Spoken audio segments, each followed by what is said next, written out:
Part में। इसके पहले हमने जो फंक्शनलिज्म और अभी जो मार्क्सिज्म देखा, जो इसका हमने इंट्रोडक्शन देखा है, इसमें एक कंपैरिजन कर लेते हैं। इसमें कुछ मैंने पॉइंट्स इसमें बनाए हैं, जैसे कि फाउंडेशनल आइडिया। फंक्शनलिज्म का फाउंडेशनल आइडिया है सब कुछ हार्मनी में चलेगा, सब इंटीग्रेटेड रहेगा, पूरा कंसेंसस है। बट मार्क्सिज्म में इस पे फोकस किया गया है कि असमानता, इनइक्वालिटी है between the people who own the forces of production and between the people who are exchanging their labour power for wages. तो बहुत ज्यादा इनइक्वालिटी है, यहाँ पे कॉन्फ्लिक्ट पे फोकस किया गया है, कॉन्फ्लिक्ट पे फोकस किया गया है। इसमें की थिंकर्स हैं Emile Durkheim and Talcott Parsons, जिनको हम आगे देखेंगे। और मार्क्सिज्म में है Karl Marx and Friedrich Engels. Functionalism में सोसाइटी को कंसेंसस बेस्ड, हार्मनी बेस्ड देखा गया, और मार्क्सिज्म में conflict ridden divided by class struggle. Functionalism का जो सोशल ऑर्डर है वो किस पे बेस्ड है? नॉर्म्स, वैल्यूज पे। और मार्क्सिज्म बेस्ड है domination of the ruling class, bourgeois. Functionalism में रूल ऑफ इंस्टीट्यूशन है to provide and contribute to the stability and survival of society, जैसे फैमिली सोशलाइजेशन करता है, एजुकेशन में भी सेकेंडरी सोशलाइजेशन होता है। बट मार्क्सिज्म का कहना है कि role of institution is to serve the interest of the dominant class. Functionalism में चेंज का कॉन्सेप्ट बहुत ग्रेजुअल और इवोल्यूशनरी है, जबकि मार्क्सिज्म का कहना है कि change will be revolutionary, it will be driven by the contradictions in economic base. Functionalism में कॉन्फ्लिक्ट को या तो इग्नोर कर दिया गया है या फिर उसको एक डिसफंक्शन की तरह देखा जाता है। बट मार्क्सिज्म में कॉन्फ्लिक्ट ही मेन सेंट्रल फीचर है। Class conflict is driving force of history. Economic focus की बात करें तो फंक्शनलिज्म उसको बहुत लिमिटेड वे में देखता है, जबकि मार्क्सिज्म में सेंट्रल फोकस है इकोनॉमिक फोर्सेस पे। इसका मेन की ही है प्रोडक्शन।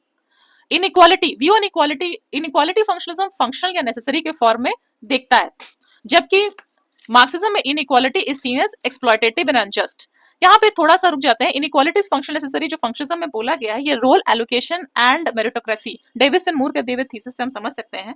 फंक्शनलिस्ट जैसे कि Davis and Moore argue that social stratification, a form of inequality, is necessary to ensure that the most important roles in society are filled by the most capable people, जैसे कि doctors, जजेस, scientist, ये सभी लोग बहुत लंबी training करते हैं और इनको बहुत जिम्मेदारी वाला काम दिया जाता है। इसीलिए society offers greater rewards, income, prestige to motivate them. तो फंक्शनलिज्म कहीं ना कहीं सोशल स्ट्रैटिफिकेशन, इक्वालिटी को फंक्शनल देखता है, ताकि जो अकॉर्डिंग टू फंक्शनलिस्ट जो सबसे इंपॉर्टेंट रोल हो सोसाइटी में, they are filled by the most capable people.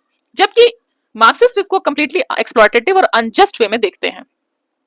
अगर एग्जांपल्स की बात करें तो फंक्शनलिज्म में family socializing children, religion promoting cohesion, जबकि मार्क्सिज्म में capitalist control of media, worker exploitation, ये एग्जांपल्स दिए जा सकते हैं।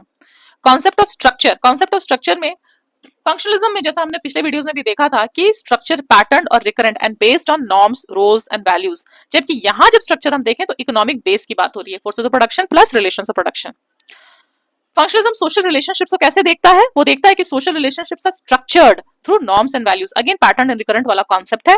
जबकि मार्क्सिज्म उसको देखता है reflect the class structure and ownership, मतलब अगेन वही वाली बात कि फोर्सेस ऑफ प्रोडक्शन कुछ लोग ओन करते हैं, सारा का सारा वेल्थ अप्रोप्रिएट कर लेते हैं, जबकि रिलेशंस ऑफ प्रोडक्शन जो है, उन जो फोर्सेस ऑफ प्रोडक्शन ओन कर रहे हैं और जो सिर्फ वेजेस या लेबर पावर यूज कर रहे हैं, उनके बीच में जो असमानता है, जो इनइक्वालिटी है, जो पावर रिलेशंस है of inequality and subordination and domination, वो सोशल रिलेशनशिप यहाँ पे बात हो रही है।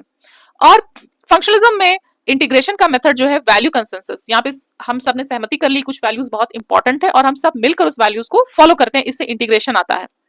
लेकिन मार्क्सिज्म का कहना है कि ये इंटीग्रेशन जो है ये रियल नहीं है, ये फॉल्स कॉन्शियसनेस है, ये कवर्शन और रूलिंग क्लास का जो डोमिनेंट आइडियोलॉजी है उसके बेसिस पे परपेचुएट और लेजिटिमाइज किया जाता है।